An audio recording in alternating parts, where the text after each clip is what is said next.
the 1967 Camaro, Chevy's first pony car. Now, everybody thinks they know the original Camaro story. Ford has a huge success with the youth market with Mustang in 1964, so Chevrolet simply reacts with their own pony car, Camaro, right? Well, Chevrolet was already aware of the youth market due to the success of the Corvair back in 1960. And remember, it takes years to design a car. It was really no different with the Camaro. Some of its engineering features and styling notions can be traced back through the years. But the basic idea to build this unique car came in early 1964. Of course, discussions had gone on much before that date.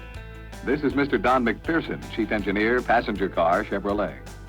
It's not quite as simple as somebody in research and development gazing out the window and saying, we need a new, sporty, four-passenger car.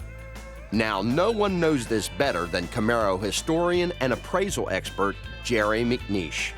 Jerry is the go-to guy for first-generation Camaro information. He's owned them, restored them, and raced them, including this ultra-rare, super low-mileage 1967 Z28. The Camaro debuted in September of 1966, began a very successful run that year, and they sold well over 220,000 units, which was a phenomenal success for a brand new automobile. September of 1966, eh? Did you know as late as June of 1966 they called it by an entirely different name? Panther. Now that just wouldn't be the same. There's always been speculation about what the word Camaro means, and I think in the minds of the GM people who designed the car, it meant friend or companion, which kind of fit the profile of the car very well. By 1967 standards, this was a relatively small car with a 108-inch wheelbase, weighed a little less than 3,000 pounds. Lightweight car, small V8, 327 two-barrel was the base engine. These things would get up and go pretty good because they didn't weigh 4,000 pounds.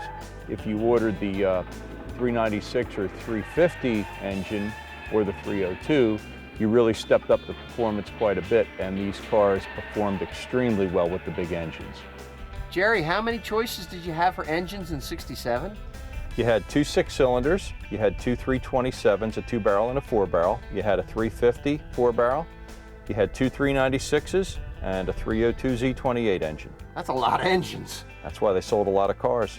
With only 602 Z28s produced for 1967, Jerry's totally original 67 Camaro is very rare and valuable.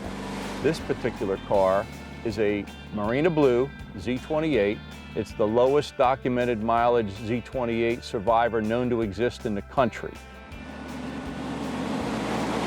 GM's target group was really the youth market with the Camaro because it appealed to kids in school, young families or couples just starting out. It was sporty, it looked sleek, it looked like a high-performance car, so it appealed to the younger generations, and that was GM's focal point. And while Mustang sold slightly more units in 1967, Camaro was considered a huge success. Remember, it spawned its GM pony car cousin, the Pontiac Firebird, not to mention Dodge Challenger and AMC Javelin. It's a great rivalry that's being reborn again today. A rivalry that makes my driving enthusiast heart beat just a little bit faster.